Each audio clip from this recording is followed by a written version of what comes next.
how to start this without Marie. This is ADHD Founders minus Marie, which is so weird and hard, but just because she's really busy packing her house. Yeah. She's in the middle of a move. Summer is wild because we've got so many things going on. I think the last two scheduled times we like bumped it. Yes. And now we're just like, sorry, Marie, we got to record. We got to make an episode happen. But we have an awesome guest this week. So Sharon, why don't you introduce your guest? Yes. So we've invited, not just because she was the most convenient guest to add, because we like her too. Lydia Swift, my co-founder at Shelpful, Hello. has joined us to talk about the co-founder vibes and what it's like to start a company with someone else, what it's like to start a company with a friend of 20 years, maybe, and all that stuff. So hi, Lydia. Hi. Can't promise I will fill Marie's shoes, but actually, I definitely won't. Yes, but who could? Happy to be here. Thank you. Yeah, so this is our first guest episode. You're our first guest ever. I'm so special. Yes, we're happy. Yeah, it's so good to meet you. I've heard about you in random little stories about Shelpful and the starting of things and how it snowballed from there and got things going. Personally, I haven't, I have a co-founder and we've started a company, but we're pre-revenue. We've got like a few people that have paid for early access, but nothing recurring, nothing really happening yet. It's sort of a case by case where I've been like meeting some people and doing demos and giving them a chance to sign up early. But maybe we could just kind of go over how things got started with Shelpful. You mentioned, being friends 20 years and maybe go over what that kind of beginning was like and how things run today. Because how long has Shelpful been around? It's been like 4 years. Yes, well, since 2021. I don't know why I always forget this. It's March, something in March, and it was during COVID. I always want to just say 2 years. Like I always want to say I'm 38, but neither of those are true. Right. I think technically 4. Lydia, yeah, why don't you, from your perspective? Oh gosh, me first. Okay, I love this story. I was in the middle of having a newborn. I had just quit my job at Microsoft. Actually at We, agency of Microsoft. And I was still on maternity leave, but for not very long. COVID had happened. Everything was shut down, the world. I had a kindergartner who is now being homeschooled by me and by virtual teaching in kindergarten, which, not the best. So basically like grasping at anything to like survive. And Sharon had moved back recently. Time didn't really exist during that whole COVID era. Like it's all just one big blob of time. Like time's already tough for me, but especially during a global pandemic, I really lose track of things. It like didn't. It's like it didn't happen. But she came to visit. She had already told me and texted me I have this like crazy idea, which is not strange for Sharon to do with me. We would Marco Polo a lot. Yeah, I would say we talked multiple times a day, every day. Yeah, and I'm like, come on in. We'll do 6 feet away cold coffee because I had, like in the kitchen. And she basically started telling me this idea, which I'll let her share. But I immediately was like, I love this.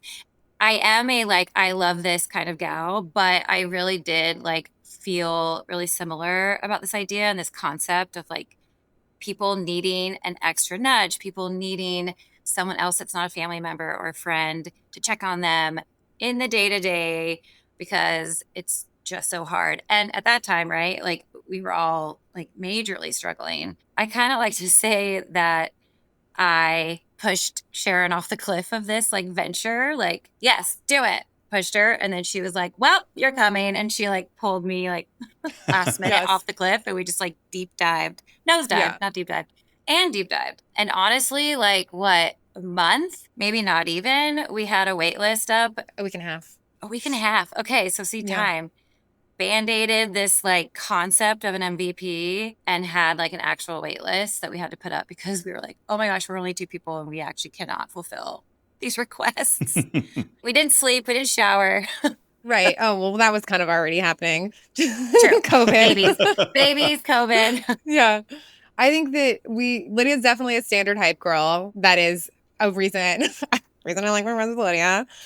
But she got it so big and the idea was, I feel like I suck at life and I am not doing anything for myself. And like, I don't want to feel like this anymore.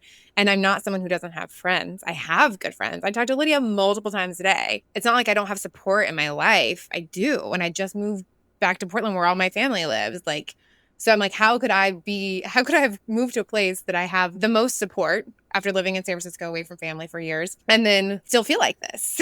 And so I think Lydia, she didn't just say like, yeah, yeah, yeah. Mm-hmm. She's like, yeah. And then this idea. And she had this example of her friend that, her like husband was going to find out if he was going to get laid off.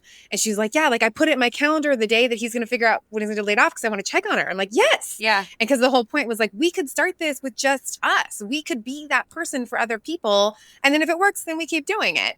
And so I had already, I think, built the website, kind of like just the marketing website, and like couldn't get this idea in my head. And I'd already so I like was showing Lydia, like, you know, like this is the concept and this is what it is. And I think I can build it with these tools and these tools. And she was like, yep, yep, yep, yep, yep, yep, yep, yep, yep. And so we never have ever thought about starting a business together. No. Ever. All we cared about was drinking beers and wine. Hanging out. Yeah. Naming our kids. Like, honestly, like being sad we didn't have girls. Like, right. Yeah. We didn't talk about work. We didn't talk about business. Yeah. I mean, that's probably like an important factor. You hear so often about co-founders coming together for the first time and then breaking up like within the first year or something because they maybe felt aligned on the business, but actually working together or having this just understanding each other wasn't really clicking, which I had that with a previous experience, and I found someone, great guy, thought we would get along well, and he had a really cool idea and we kind of worked together on it. And then it just didn't click. We didn't have any of that history for it to make sense. And so, it really only lasted like 3 or 4 months. It was pretty quick where I realized like nothing against the other guy I was working with. It's just like we just were not compatible. It just was not going to work long term. And luckily now with WavePal, my co-founder, we've been friends for like 10 years. And kind of like what you're saying, I feel like we get each other. A lot of times when we're talking about random, like, I don't know, 80s nostalgia or video games or like stuff that's interesting to us outside of the business things. And so I think there's something kind of key to that in a co-founder relationship, having that history of knowing that you have more to connect on than just the business or whatever you bring to the business. Right. I mean, and Lydia, you resisted because you were kind of like, why me? Like, I don't know if it's hard to think back to then, I'm sure, but you were kind of like, well, you're like, I'll help, I'll do whatever. Like, I'll help. And I was like, that's not what I want. I was like, I want you to have like half the business. I want you to be my equal partner. I think that your point about on paper, Jesse, on paper, it actually didn't make sense. I don't know. Like, it's not like there's no resume for founders and like what the skill sets are. But like Lydia and I have similar operator backgrounds. So neither of us is a dev. If there was a casting call, it would have been, a software engineer, right? To start, which we actually do have a third co-founder who's a software engineer too. Now we do. But I know starting a company is hard and I didn't want to do it alone. And I think that Lydia and I, we're not just like, oh, we have fun socially. I think that we, especially over that year and a half, I feel like we just like helped each other solve every problem, kind of. Oh, yeah. Any problem, not just business related. I feel like we've become like family, like, so because some people would say like, how can you do this with a friend? Like, what if it goes awry, or what if there's like arguments, or what if you like lose the friendship? I'm like, I never thought that we would not be friends even if something happened. I just knew we have too much history, too much like love for each other and our families, and like it wasn't even a thought that actually crossed my mind, which I guess is what made it so easy. Like, my hesitation was not, we're friends, let's do it. My hesitation was, this is your idea, and I'm just a girl in Oregon who just quit her job. Like, you know what I mean? Like, I'm like, I don't have any like developer background outside of doing PR, you know what I mean? Like, which is absolutely not what you need for that. So yeah, I think that having a really, really strong foundation and the passion, right? Our passion has always been very much aligned. Even if we didn't agree on every little specific detail of the business, the passion about what it is, what it means, and how we feel and what we want it to feel like for others has always been the same. And that we are the customers of Shelpful. I mean, I think initially Lydia and I have our youngest are a year apart. So she had a baby and I had a newborn at the time we started Shelpful. I think we started Shelpful when mine was 4 months old, 3 months old. I think I was extra in the thick of that, like not sleeping, all that stuff. And so I think at the time I was the customer, the big time customer, and Lydia was like the shelper. That was like the accountability buddies we had. And I think that we just, part of the idea for Shelpful came from my relationship with Lydia, but that she supported me and she'd follow up with me on stuff like doing that doctor's appointment, like a friend does. Well, I think more than a friend does, but I wouldn't have been like, could you also remind me to drink water a couple times a day? Like it's just Right, that's a right. line I Crazy. couldn't cross. Right. So I think that so for me, she deserved that role. The only requirement for me of a co-founder is someone who you could be in the mud with. I censored myself, Jesse. I get in trouble for swearing. We try not to swear. Oh, noted. It's not easy, and it hasn't been easy. And we're not a runaway success. We'd like to be, and we still are working hard on it and like making the product exactly what we think people need. But it's hard, and it's sad sometimes and lonely. And so if I were just a solo founder, I don't think I'd still be doing it. Not because I don't care, but because it's just too hard. Yeah. So what did that first, I don't know, year or so look like? So you had the idea, you were talking about the idea, and then pretty quickly like, hey, let's talk about it a little bit online, and boom, well, we have a wait list. Things are moving quickly, but we don't even really have a product yet, or we kind of have the ideas for one. What that first year look like? I feel like Sharon has to answer this one because it's too good and it's you. You gotta say the next part. Well, she mentioned serving me cold coffee. It wasn't cold brew. It was like hot coffee that was hot. Old, and then it was old. It cold wasn't a coffee. nice summer iced coffee. I always just think Yeah. that's an important detail. No, so like over the lukewarm drip coffee from 4 hours before, she said yes. And so I think that started everything because I think that gave me the push of like, it's not just me. I'm not alone. We're going to freaking do this. Let's do this. And so I felt like I knew how to build the first version.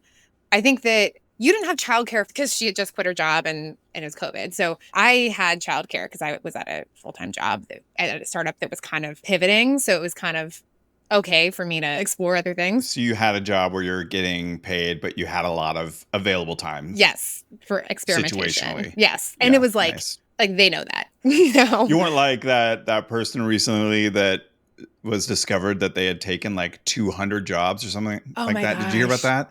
It was some guy on LinkedIn that was like a really good developer, but had taken on like 200 jobs at the same time over the last year. Wow. And then one person found out, and then it just like spiraled, and they realized, all these companies realized they had all hired the same person because he had really good credentials and like good history, and he was going to all these places, and he would get hired, work there for like 2 or 3 months, and then get fired because he was never really available because he had 200 jobs. But he got 3 months worth of salary for like a high Yeah, paying I'm job. sure. So I don't like, know if wow. there's some legal concerns there, but believe he sure so, got yes. paid really well. I believe yes. Anyway, so that was not your situation, but you had somewhat of an understanding where you still had a job, but you had that free time. Right. Or that I was like going to look for another, like it was kind of this amicable, you guys can't afford a CMO, so we should part ways.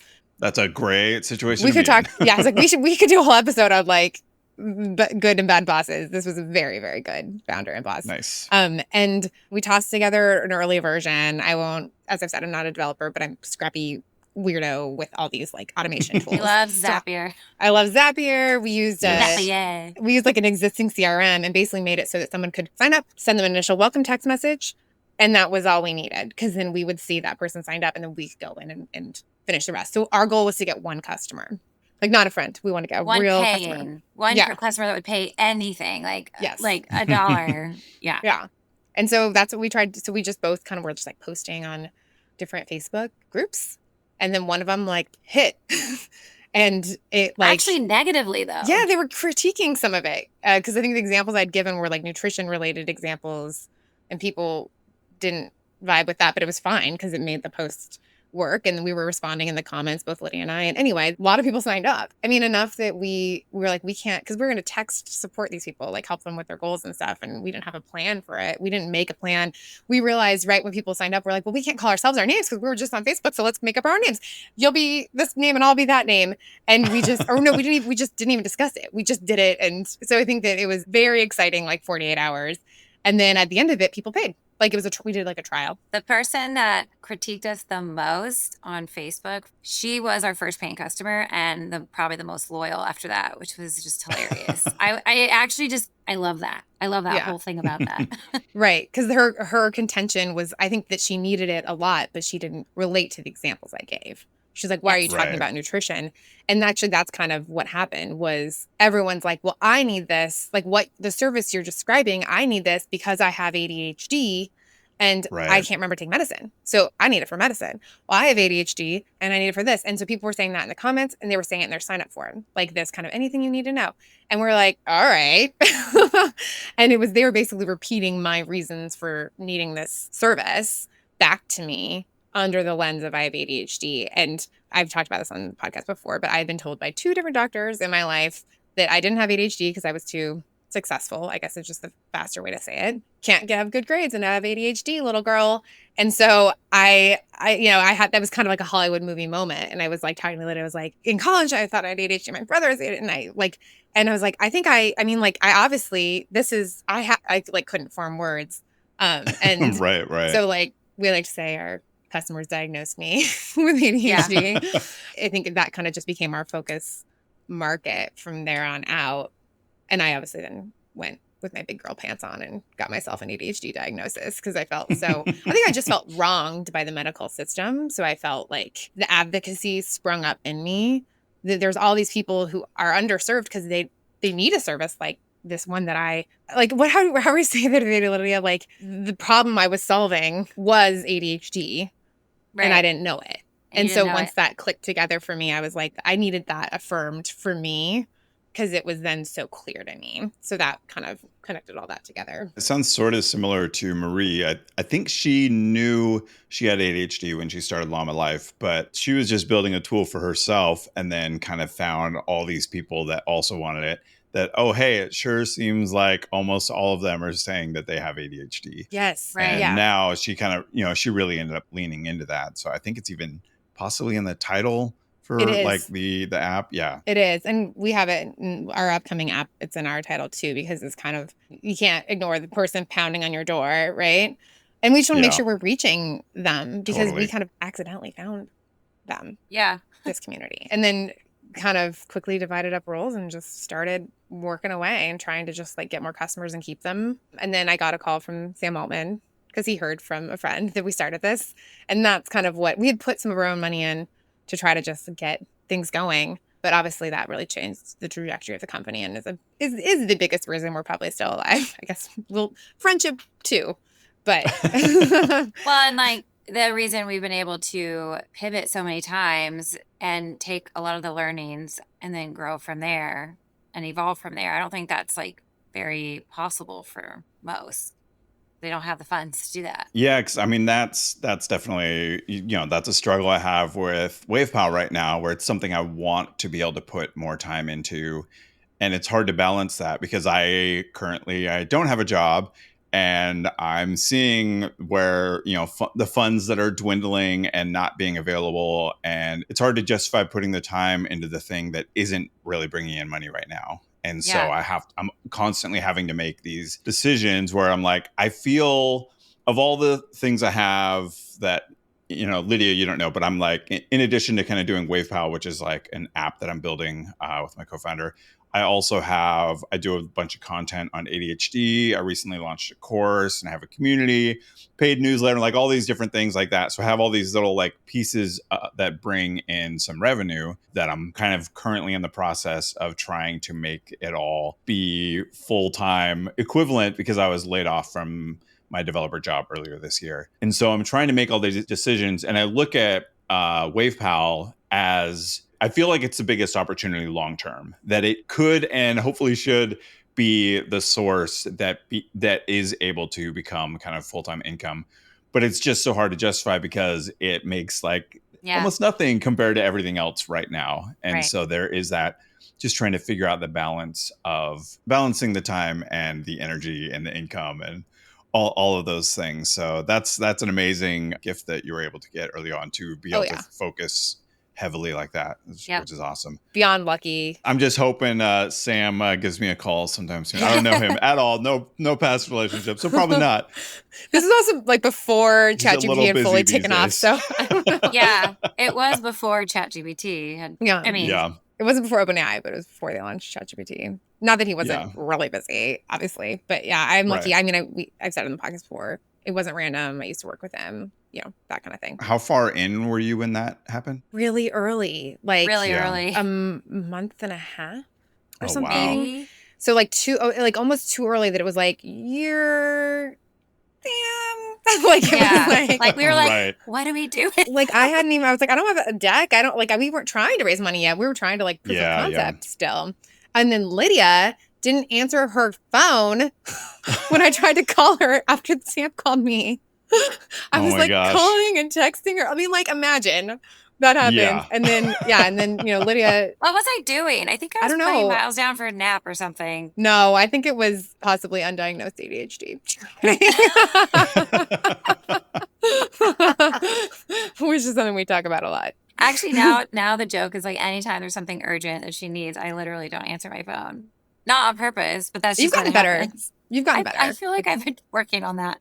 But she has a resistance to making calls and answering calls. Like it is something that is true about Lydia and me. If you try to call me, I might find out in a week or so if I happen to look at my voicemail. I just do not answer my phone at all. Right. Ever. Yeah. It does And not it's on happen. You have to silent. text me. Yeah. And it's on silent. Yeah, Yeah. I'm pretty difficult to reach. Especially also because there's like 20 ways to reach me with all the different like social media, and there's, WhatsApp and texting and Signal and Telegram. There's like so many different and I do not do a good job of tracking it's those. It's a lot. It's a lot of group chats. That'd be interesting to talk about, Lydia, if you're comfortable with it, because we're making a product for people with ADHD. I'm like loud and proud, bang my drum, ADHD, because I've kind of become a bit of an advocate in the community, and you've been right by my side for all of it. And I don't know. I think it'd be interesting for you to talk a little bit about, because sometimes you do say that you think you might have ADHD. Oh, people will just straight up ask me, do you have ADHD?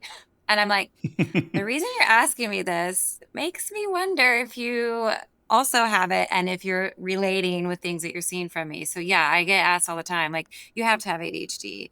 I mean, even when Sharon got diagnosed, I literally remember being in the car with you. I think we were in Seattle. I think we were like going to try to bring on our third co-founder, which we have now. And you were talking about like some of the ahas and things you kind of already knew, but then with this diagnosis, you were like really putting together the puzzle pieces. And there were a few times where she would be like, you do this too. And I was like, I do. Like I used to think like, well, I'm a procrastinator, full stop. I avoid like tasks like making phone calls and doctor's appointments, full stop. Like these were all just like bucketed out things that I thought about myself that weren't like under some big encompassing umbrella. Like you have emotional things like anger, like which I never actually used to think about with ADHD. And now listening to podcasts or just scrolling, honestly, like Instagram or TikTok, like those memes, I think it's funny. They can literally like diagnose you. You're like, oh my gosh, this is me. And then you're like, who is this person? And they're like, Yeah. Hi, I help people with ADHD. I'm like, oh. Just a note to So all now- Jesse's followers, because I feel like he's like helped Yeah. like hundreds of people diagnose themselves. Yes. Well, I mean, my algorithm is like telling me Yes. that The I have algorithm ADHD. knows. Right. And then my son, who's now 11, had a lot of like kind of behavioral things at school. And like we started talking with his teachers and they were like, I think you might want to see if he might have ADHD. And so because it's my kid and I will do anything, I made the calls. I booked like appointments with like this clinic.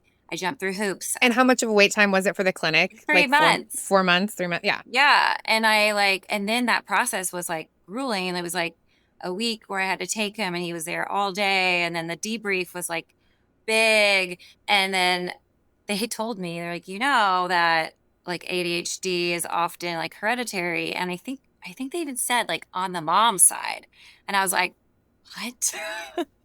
And then so all these things have just been like hitting me in the face a little bit. It's not like I didn't know, but I definitely am comfortable now saying like I'm pretty sure I have it, and I'm proud if I have it. It honestly, like, either way doesn't really affect me because I'm so lucky and privileged to have a co-founder like Sharon who has it and is like, we're building these tools that like we're learning a lot about what that community needs, and I'm finding out that I need it too. And so like I have been like kind of immersing myself and comfortable with like being like, I need this tool, or my brain works this way, so I need to do this way that will help me. It's almost like this company that we've like built diagnosed me and is my doctor and has allowed me to be like, yeah, I am this way as well. I just don't have like a signed document or paper or anything like that. Do you feel any desire to go seek a diagnosis?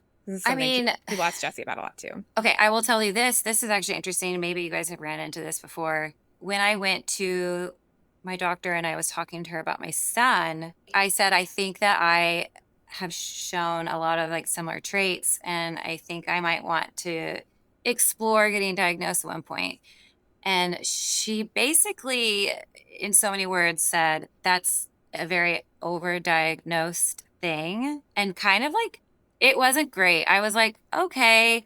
It put me off of her and of just the process of going and doing it. And I left thinking like, well, I know who I am. I'm pretty comfortable in like my skin. I'm like lucky with that. I have a lot of awareness about like things that I need to work on, things that I know I'm pretty decent at. It just kind of made me not want to have to go through talking to people like that who might look down upon it. It felt hard and big. It felt hard. And I was like, that's not a path that feels open to me right now. Especially not to someone who has ADHD. Right. Like hard and big. And this is your longtime doctor, right? Like, yes, it's not like and it was just I do really respect her in so many other ways, but she's like, you won't have a problem getting diagnosed. What? Okay. Like she obviously so doesn't have ADHD and isn't one to even make that diagnosis. So I thought that was like, I wonder if other people have had experiences like that. I feel like that's probably true, especially maybe for women, right? Listeners, Jesse and I are nodding our heads like almost off of our furiously. Yeah, I was just going to say, I hear this all the time. I basically tell people, unless you like really, really have like a great relationship with your doctor, like I would skip that step entirely. Go to somebody that actually knows ADHD specifically, because usually the doctor, however many years of schooling they did, they maybe had like one day where they talked about ADHD, and that was probably 20 years ago, right. Or none. Where they had out-of-date information, or none, exactly. Yeah. And so I feel like that's so common for people to talk to their doctor, and it just completely get dismissed like that. And like you said, especially for women, a lot of the time women are just like, oh, actually maybe it's probably depression or anxiety, not ADHD. Or you hear like Sharon, what you heard, that like, oh, you're too successful, you've done things, you graduated high school, you could never graduate high school if you had ADHD. And like, they did tell me it was anxiety, right? That's just kind of an easy fallback for whatever reason. Right. I feel like when I tell people that are like trying to get diagnosed, first I say, try and find a specialist, somebody that specializes in adult ADHD if you can, and to go in there really armed with, basically get ready to self-advocate, like know all of the symptoms and be able to like share examples of why this symptom exists in your life, and be able to share examples of how you had those symptoms as a kid. Because these are all things that they'll look for to try to basically not be able to give you a diagnosis. Right. If someone says, oh, which is common with ADHD, you might not remember being a kid that well. And they ask you and you're like, oh, I can't really remember time as a kid. Then they might just say like, oh, well, ADHD you have all your life. And so if you don't remember it, you don't have it, stamp, rejected. 4 month, next patient, 4 month wait for that appointment and you're out the door. Yeah. It is. And I'm curious though. I mean, I think that the fact that this heavy lifting and having to go advocate for yourself, like for someone who struggles to call the dentist, I mean, like we talk about this a lot. I know Jesse is like, it's the most annoying dichotomy of, and by the way, Lydia, I think the stat is 70 to 80% heritability for ADHD. So like in terms of, like it is very, very likely that he got it from his Usually, heritage. if a child is diagnosed, one of the parents probably has it. It's very, very high. And usually, even if they don't get diagnosed, it's like, well, maybe it's because they're from a generation that doesn't want to get diagnosed, like my parents, who both have ADHD and both deny it. And Sharon knows my husband, absolutely the most neurotypical person. Neurotypical. You could, I mean, it's annoying. He has lots of other issues. Okay. Yeah. He's not perfect. But so knowing that, I was like, well, I guess there's only one other option here. And I'm you know, I have a pile of returns downstairs on my table that are just like looking at me, and I'm like, but like he does them for her. He does them for me. My husband has ADHD, and the returns just sit there forever, and nobody does them. So yeah, I mean, that is, I guess, also. And Jesse, you're married to a neurotypical person as well. Yeah, like we were talking about the phone calls earlier, and I'm not proud of this, but my wife makes a lot of phone calls for me that I don't want to make. And that's amazing because for her, it's really easy. She has no problem. Well, she has some problem when I ask her to do a lot of them. But but that's something that's not the same barrier that I have with those phone calls. Yes. And so that is definitely a little bit of a life hack if you have ADHD, is marrying someone neurotypical. But the flip side, you might love somebody who has ADHD. The flip side is when your partner has ADHD, there's like an understanding there that is different. Whereas like my wife and I love each other, understand each other pretty well, but there's certain ADHD things that she just doesn't get. She just doesn't understand, why would you do that way? Or why would you think, or even why would you approach it that way? I don't even understand that. That sort of thing definitely happens. Why did you eat half of the celery and then leave it on the counter and walk away? Was that, like, she did that at my house last weekend. I was like, Sharon, are you going to finish this? Whose is this? I was like, oh, that's mine from like 30 minutes ago. Sorry. Right. At least you didn't put it away like in the cupboard or something random like that, which I've definitely done that sort of thing before.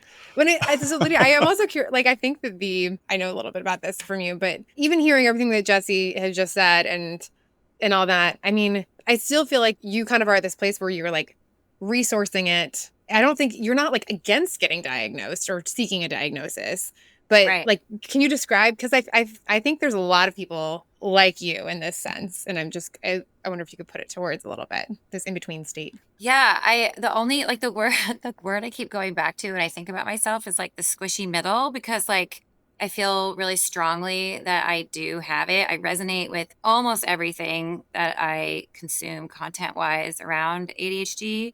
And obviously not everything, right? Because it's a large spectrum here that we're talking about. So some things I have a lot more than others.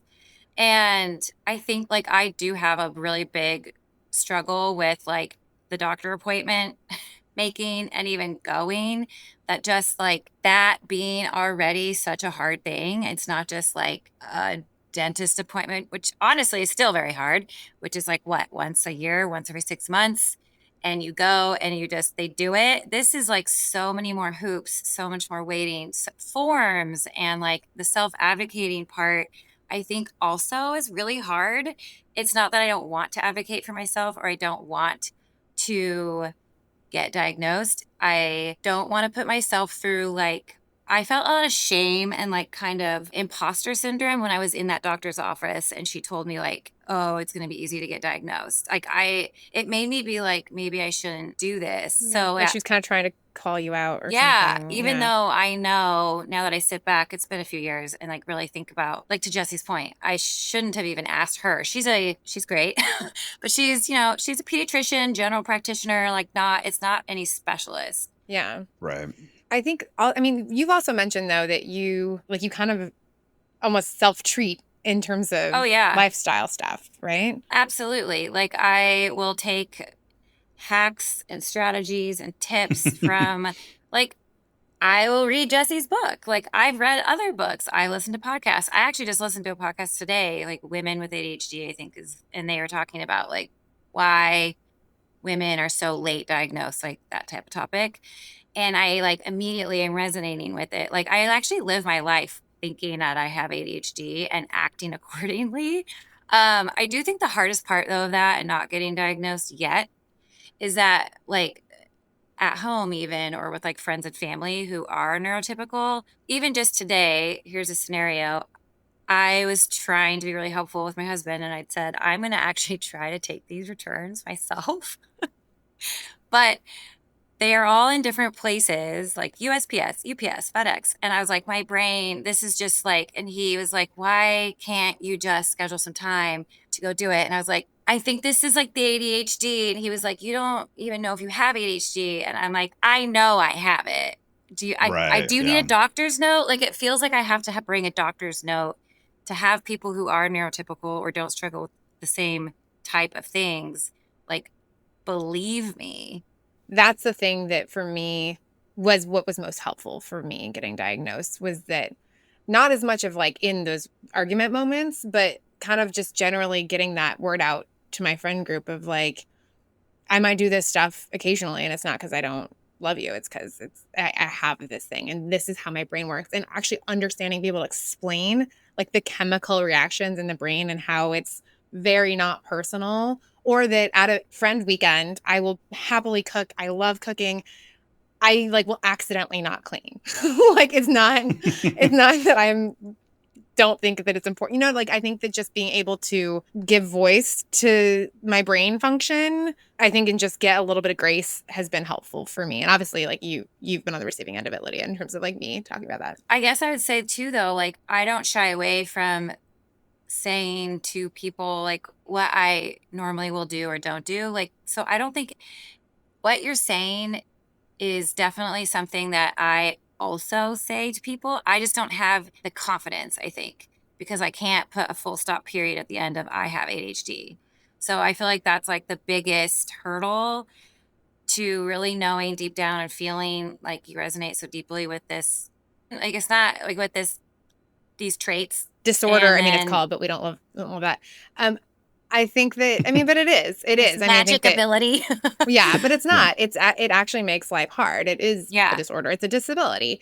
And I think that it's a disability in this modern world, especially. Yeah, that's really it because we live in a world that's built on neurotypical standards. absolutely. Yep. And so when you have ADHD, you kind of have a different type of brain that's not really meant to conform to the neurotypical world, which makes things really difficult. I think kind of a lot of what you're saying with having that label is when people ask me, they'll say like, "Hey, I'm in my 50s. Should I still get diagnosed? What's the point?" And like number one is yeah, getting diagnosed does let you try medication if that's something you're interested in. But outside of the medication angle, I think it's just so important to have that like an expert that actually knows it really giving finality to that label of ADHD of like knowing like not that it's an excuse but an explanation for kind of understanding things. And especially for most people when you have ADHD, you grow up with so much shame and guilt that you're just like building up all of it. Like I kind of call it a shame backpack. You're just like constantly putting more stuff in the backpack and just carrying around this backpack of shame. And so because of that, because there's this inherent shame that already comes from having grown up with ADHD, if you think you have it, you're like, I probably have it, but no one's like confirmed that for sure or officially or whatever. Then in those darker moments, it's really easy to slip back into, I'm probably just lazy. Oh, I'm probably just bad at being an adult. I'm just bad at this. Something's Right. wrong with me. I'm just broken. It's too convenient for me to have ADHD. I'm just wrong somehow. Like something's Yeah. It almost helps you different recover or broken. faster. If you have that Right. knowledge, you can snap Yeah, like back a little having that faster. official thing of like, this is hard because I have ADHD. Like Yeah. being able to have that confirmation. And I think the diagnosis process definitely is not perfect. There's a whole lot of like issues out there, and it's so difficult all over the place depending on where you are. There's giant wait lists and things like that. Some people, like I really lucked out and that my diagnosis process was easy.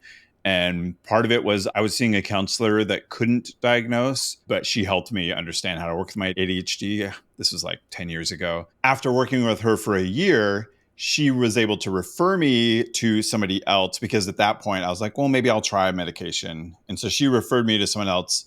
And because that other person knew my counselor, they basically gave me a really quick diagnosis. It was basically like a 30-minute conversation. Perfect. Because there was kind of this recommendation that kind of happened with like, hey, this counselor's worked with me for a year and she's pretty confident that I have this. And so I didn't skip the wait because it was like a year long that I was with her.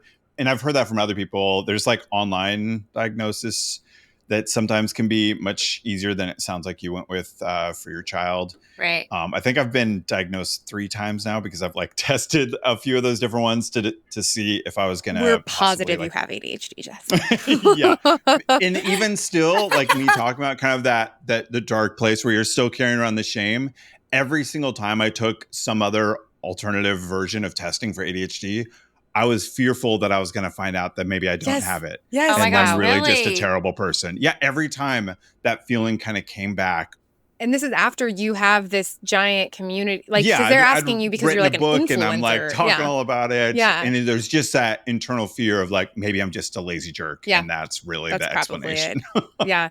And I mean, Lydia, you've kind of had like a crutch too, in that like we literally make an AI accountability buddy, like that reminds you to eat and plan your workouts. And, so like, I mean, the world doesn't all know about Shelpful yet. And you have it. You've had it for a long time. I have it. But to your point about like those like self-sabotaging thoughts that everyone has, right? All the time. But I think I'm going to go out on a limb and say people with ADHD probably have it worse because they're always in these positions where like the world seems to be against you and you're like trying so hard to like get to this point where like, why can't I just do this quickly or easily? And then you're not.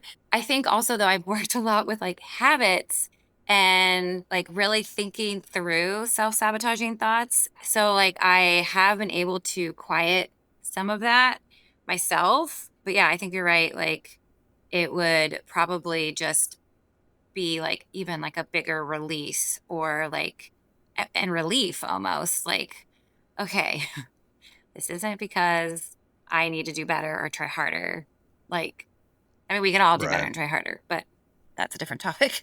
I love it. Well, yeah. I mean, goodness, we accomplished so much on this podcast. I feel like we're coming up on time, but I feel like maybe we can convince Lydia to go get diagnosed with ADHD. I don't know exactly what just happened. If somebody could just find me a place to go, I feel like that would be like, I'm like, it's like that initial researching of like of a place. I'm like, I wish the place that took my son would take me because I know them, love them. I would be willing to even wait just because I know them.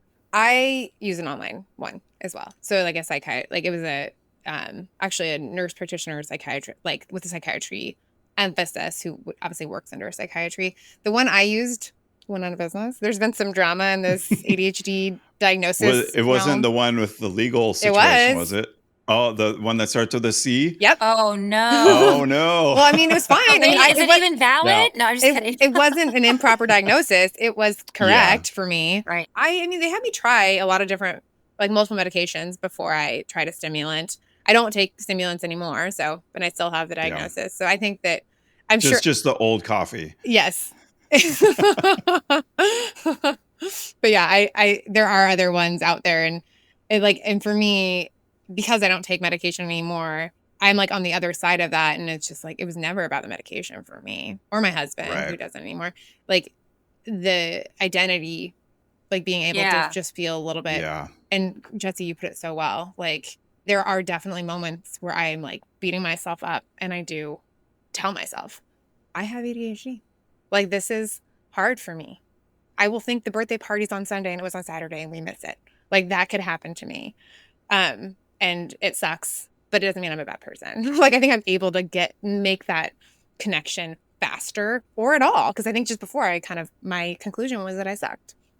Yeah. And I also think like it helps me be okay with doing weird things that work, because there's so often I'll have like, if I do this wild setup, that will help me remember the thing. Yep. And part of there used to be, I think, part of my brain that was much louder and say like, why do you need to do all of that? That's ridiculous. You shouldn't need to do all of that.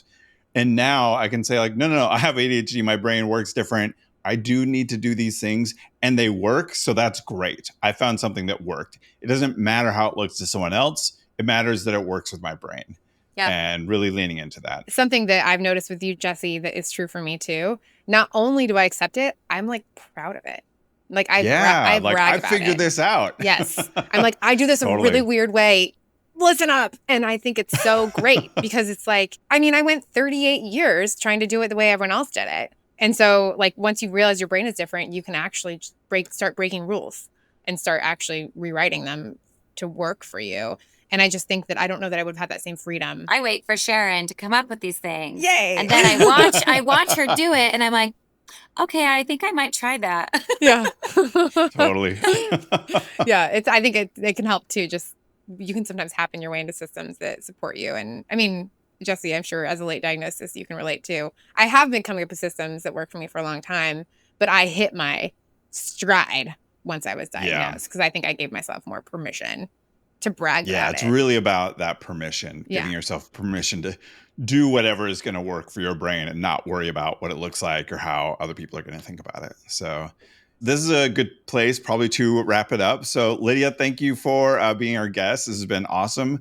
Thanks for having me. Let us know where people can, follow Shelpful or what you're doing. Oh yeah. Shelpful.com. Follow us on Instagram, Shelpful. We do have an app coming out. It's in beta. We're launching really soon, like really, really soon. Look for that in the store. And it will help if you have ADHD and even if you don't. True. And even if you're in the squishy middle, like me. Yes. ADHD or totally overwhelmed. We gotcha. Totally. My stuff's the same as Lydia's. So Jesse, where can people find you? You can find me on the socials as ADHD Jesse, and my newsletter about ADHD is called Extra Focus at extrafocus.com. And the app I'm building to help you stay in touch with your friends is called WavePal at wavepal.app. And Lydia, you can find his book also at extrafocus.com. And I actually recommend the audiobook because Jesse reads it and it just makes it more personal and I like it. Love it. It was a really interesting experience doing the audiobook. I found a studio and I went in there and did it. It's exhausting. My audiobook isn't even that long. I think he has a good voice. Thank you. I appreciate that. You do. You have a good, I noticed it right away. I was like, good audio voice. Right. Audio voice. And you have a very disarming way about you that makes me be like, yeah, I believe it. Like the advice you give, I'm like, it's real. He really thinks this. Oh, thank you. I appreciate that. It was a really weird experience doing the audiobook because you don't realize how exhausting it can be until you're like just reading through a book straight. And oh my word, I needed to take a nap after. Did you do it all in one day? I recorded for like 6 hours or something. Wow. What's that? Is that all in one day? Well, for me, it was because my book is intentionally a shorter book because it's for people with ADHD. And so it's like, I think like 23,000 words, whereas a lot of books are more in that 40 to 60,000 words. And there's a lot of range. visuals too. Yeah, and the text is really nicely broken up and it's like 80. And you get the visuals as like a thing when you do the audiobook. Oh, actually, I don't even remember how that works. I think there's like a PDF or something like that. Yeah. I think you're right. Okay, I think, unless I'm. That's what they do for other books that have visuals. I'm sure you did that. Yeah. Oh gosh, never mind. I'm sure I did that. I'm sure you clicked that button or filled that form. Yeah. Yes, there, now have fun spinning out. Sorry about that. And that's where I'll leave you. Perfect. Thanks, all everyone. Right. Thank you.